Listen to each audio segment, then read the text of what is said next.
Bismillahirrahmanirrahim. Assalamualaikum warahmatullahi wabarakatuh.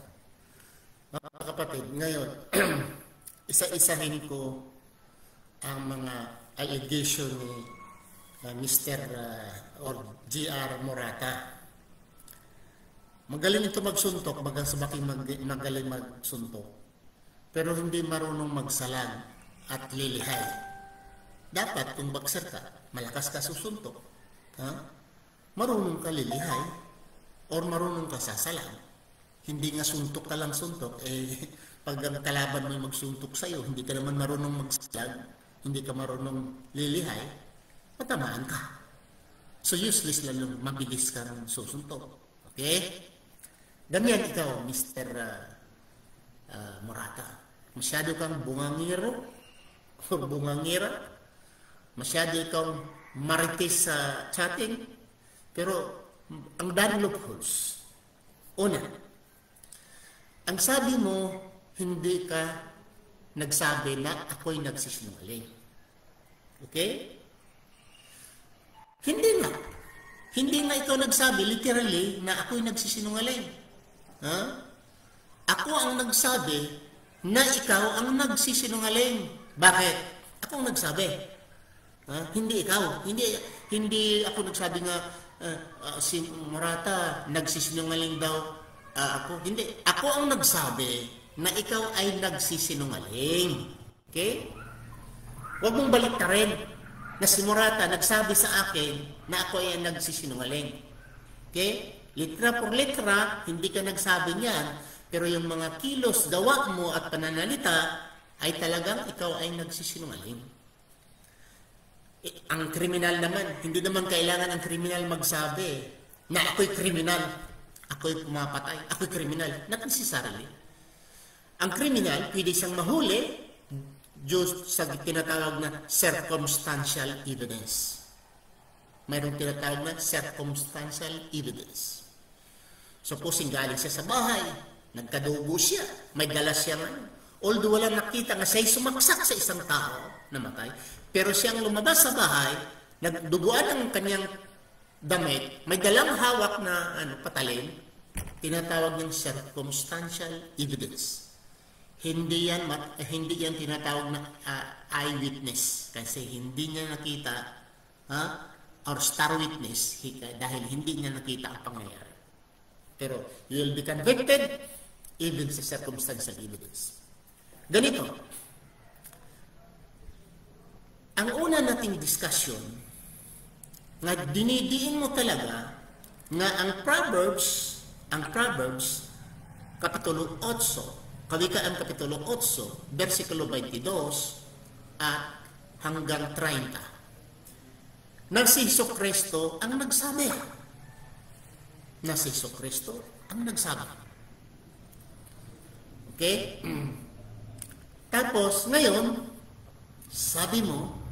ang sabi mo, ako ang magpapatunay na ang aklat or yung Proverbs kabuuan ay sulat ni King Solomon. In fact, the argument I show you in the first chapter of Proverbs nga sinasabi na, buklatin natin ulit. Pero isa-isa natin. Proverbs. Dito sa Proverbs, chapter 1. Binasa ko ito sa iyo. Proverbs, chapter 1, verse 1. The Proverbs of Solomon, the son of David, king of Israel. The Proverbs of Solomon. Ang kawikaan ni Solomon. Therefore, sa introduction pa lang. Proverbs of Solomon. But he insisted na yung Proverbs chapter 8 verse 22 to 30 ay kay Jesus yun. So sabi ko sa iyo, sige, papatunayan mo na si Jesus. So ang proposition na papatunayan mo na ang Proverbs chapter 8 verse 22 to 30 ay si Jesus Christ. Katibayan, ikaw ang affirmative at ikaw ang unang nagsasalita. Kung sakali man Kung sakali man, totoo yung sinasabi mo, Mr. Morata. Kung totoo yung sinasabi mo, nga papatunayan ko nga ang Proverbs chapter 8 verse 22 to 30 ay si Solomon or kay Solomon, King Solomon yung mga panalita. Dapat ako ang affirmative. Dapat ako ang affirmative. Ako ang unang magsasalita. Pero ang nangyayari, ikaw ang unang nagsasalita. Don't tell me kung ikaw ang unang nagsasalita at saka you insisted na ang proposition papatunayan na si Solomon ang nagsabi sa chapter 8 verse 22 to 30 sa Proverbs, si Solomon, kung yan ang proposition, ididiin mo ang tanong, yung tumayo ka bilang affirmative, yun ba ang daladala mo? Ikaw ba'y nagpapatunay nga si Solomon ang nagsulat? Hindi, very awkward. Na kung si Solomon ang nagsulat sa Proverbs chapter 8 verse 22 to 30, si Solomon, yan ang proposition, dapat ako ang unang nagsalita. Dapat ako ang unang nag-affirmative, nagsalita. Di ba ba? So katibayan lamang ikaw ay nagsisinungaling. Hindi mo man sabihin na ikaw nagsisinungaling, akong magsabi based on the evidence sa ating debate na ikaw ang unang affirmative, ikaw ang unang nagsalita. At in fact, nagpapatunay ikaw na kang Hesukristo yung salita at tinanong kita, marami pang katawa-tawa na tanong, at tinanong kita, kung si Hesukristo ang nagsalita dito, tatanungin kita, si Hesukristo po ba'y nilikha? Oh? Nilikha po ba si Hesukristo? Or siya ay manlilikha? Ang sagot mo, siya ay manlilikha. Whereas kung the other way around, yung binasa ko, ang Proverbs 8 verse 22, sinasabi, and the Lord created me. O, paano? Kung malilikha ito kay Jesus Christ, paano? Bakit sinabi dito nga, the Lord created me? Bigla itong nagkambyada at sabi mo, hindi. Si Jesucristo ay nilikha. Hindi siya manlilikha, nilikha. Eh, paano nga yung na-record mo eh? Nandyan, pinalabas ko yung record. Nandyan, lumabas kasinungalingan mo. Ang unang sabi mo, na si Jesucristo ay manlilikha. Yung binasa ko ang 22 verse 22 sa Proverbs 8, sinabi doon, and the Lord has created me. Bigla itong nagsabi sa next question, nga si Jesucristo ay nilikha. Okay. Yan ang internal evidence. Ngayon naman, ang sabi mo na wala ikang alam or ako lamang ang nagsulat sa yung tinawag na banner. Pinapalabas kasi ang banner, ang katibayan, meron tayong dalawang subject. Ang pangalawang subject, yung papatunayan nga ang Proverbs 8 verse 22 to 30 ay si Jesucristo. Yan ang proposition na lagay doon, nasulat sa banner o tawag na poster na pinapalabas ng advertisement. Sabi mo, ako lang raw ang gumawa. Okay? Akong gumawa? Pero ang tanong, nabasa mo? Wala. Nabasa mo ang proposition? Wala. Nabasa mo eh. So, ang sa rules of argument, kung nabasa mo and you did not insist, ang tinatawag niya sa prima facie case, kung alam mo yung tinatawag prima facie case, ang isang bagay na hindi mo inuupos, ay maging laban sa iyo. Ang isang bagay, supposing sinasabi nga, ganyan ang proposition, tapos nabasa mo, narinig mo, nakita mo, tapos hindi ka nag-oppose, ay talagang that statement will be against you. For example, sabihin ko, ikaw Morata, ikaw ay criminal, pinatay mo si ganito. Pinabayaan mo lang ako. Nag-advertise na ikaw Morata, ikaw ay pinatay mo si ganito. Hindi ka nagsalita. That evidence lalabas na tinatawag ng prima facie case. At ikaw talaga totoong pumatay dahil hindi ka nagsalita laban sa iyong statement. The same. Couple of days, nilagay kong advertisement, pinapakita ko sa public, nakita mo rin nga ang proposition, nagsabi, papatunayan ni Morata, J.R. Morata, nga ang Proverbs chapter 8 verse 22 to 30 ay si Jesus Christ ang nagsasalita. Nakita mo ang advertisement, although ako ang gumawa, although napag-usapan na natin, pero ayaw mong angkinin, pinag-usapan na natin yan eh. Hindi naman ako loko-loko na ginawa ko yung proposition without talking to you. Pinag-usapan na natin yan. Pero you deny it. You deny it. Hindi natin yan pinag-uusapan. Okay. Ang nasulat na lang advertisement, nabasa mo ba? Wala. Alam mo ba? Wala. Hindi ka makapagsinungaling. Kagaya ngayon, mayroon tayong debate this coming Sunday. Pinapalabas ko na. Pinapalabas ko na kung mayroon kang adjustment dyan, kung mayroon kang correction, please comment sa section para malalaman ko. Tapos kung di mo yan wala kang adjustment yan, meaning, we'll carry ngayon ang ating proposition this coming Sunday. Di ba? At saka kung sabihin mo hindi mo nabasa, magsinungaling ka dahil nag-comment ka doon. Ang haba yung comment mo doon. Okay? So, naintindihan mo, Mr. Morata. Kung magsuntok ka, ay kan mo rin kung masalsalag mo ba yung yung tira ko sa'yo. Sinabi mo nga si Solomon, panindigan ko, hindi ko pinanindigan na si Solomon ang nagsulat or ang author sa Proverbs chapter 8 verse 22 to 30. In fact, nag-discuss tayo, okay? At kung talagang totoo, yan yung proposition na sinasabi mo, dapat akong affirmative. Bakit ikaw ang affirmative? Ikaw ang unang tumayo. Di ba? Sa likwait, sa Bisaya ko, sa likwait. Sa kasinungalingan. At kung pangalawa, sinabi mo ako lang naman ang gumawa sa advertisement, sa madaling sabi na, parang sabihin mo, hindi ko alam, posible naman Kung talagang nabasa mo ang advertisement, ako lang ang gumawa, pag hindi ka sumang-ayon, nag-comment ka, or nag-private messages, ikaw, Ibrahim, ay hindi yan, ayaw ko yan, proposition na yan.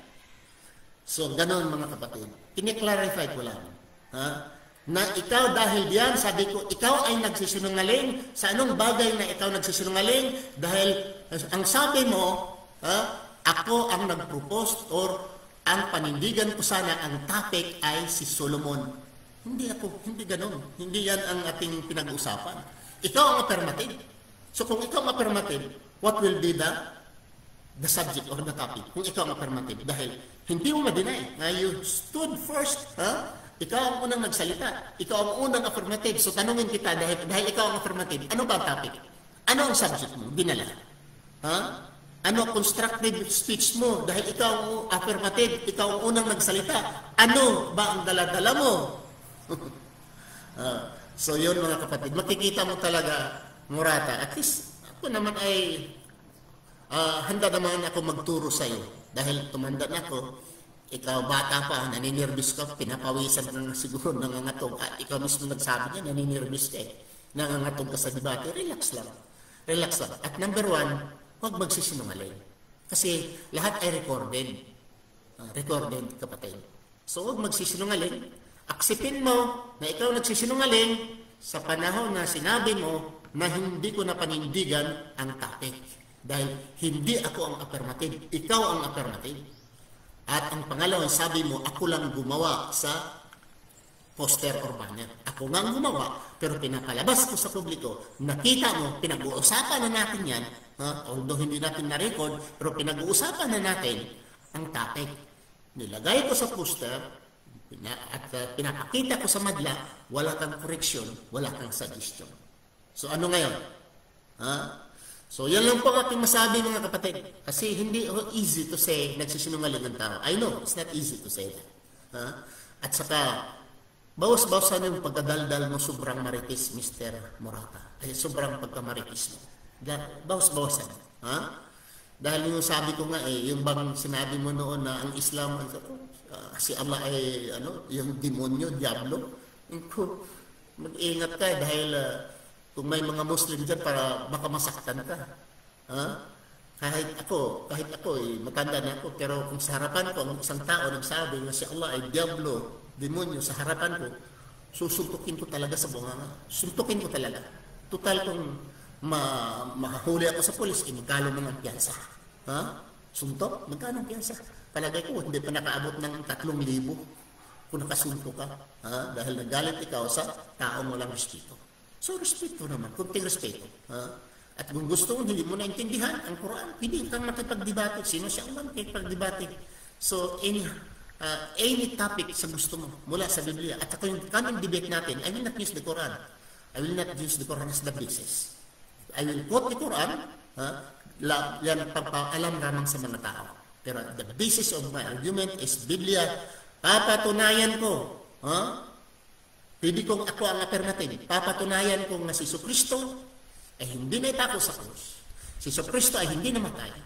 At si Jesucristo ay hindi nabuhay muli. Kung ako ang affirmative. Pero kung ikaw ang affirmative, papatunayan mo na si Jesucristo ay nakipako sa krus, namatay si Jesucristo at nabuhay muli. Kung ikaw ang affirmative. It's very clear. Inshallah, nanonood ka nito ngayon. Kung mayroon kang changes of mind, na ayaw mo, ganyan pagkasulat, give me your statement, pasa sa akin, dahil gawin natin proposition. Iyan. Okay? So, maraming salamat. Sana nakapanood ka, Mr. Morata. May Allah reward you. Inshallah, guide you. Subhanakallah, Allahumma. Mayroon ka dito. Buti nakikinig ka. Mayroon dito. Huwag na kasing bahig ang usapan. Dahil usapan, papatunayan yung nagsasalita. Hindi. Naman. Balik ka naman sa uno. Talagang maritis ka. Question number 1, Ustad. Nilikha ba si Kristo? Sagot. Yes. Nilikha. Yan ang pangalawa ko ng tanong. Meron diyang video natin. Ang una kong tanong, hindi ko pa binasa. Ang una kong tanong, si Kristo ba ay nilikha or manlilikha? Sabi mo manlilikha. Yung binasa ko na ang teksto sa 22, sa chapter 8, of Proverbs, verse 22. Yung binasa ko na, bigla kang nagsabi sa pangalang tanong. Sabi mo, si Kristo ay nilikha. Okay, yun ang sabi mo, Mr. Morata. At gusto sa ng pagkamaritis mo. Kung gusto mo mag-debate uli, debate tayo. Wala namang problema. Wala namang problema kung debatihan natin uli. Balik ka, dahil masyadong takilid ka ng debate natin, ulitin natin. Ako naman ang mag-affirmative. Papatunayan ko nga si Haring Solomon, ang Proverbs niyan ay si Haring Solomon ang nagsasabi. Ako naman ang affirmative. Ikaw naman ang negative. Okay? So, ganun, mga kapatid. So, maraming salamat. May Allah reward you all to Muslims, inshallah. And the kafir, may Allah guide you, inshallah. Assalamualaikum warahmatullahi wabarakatuh.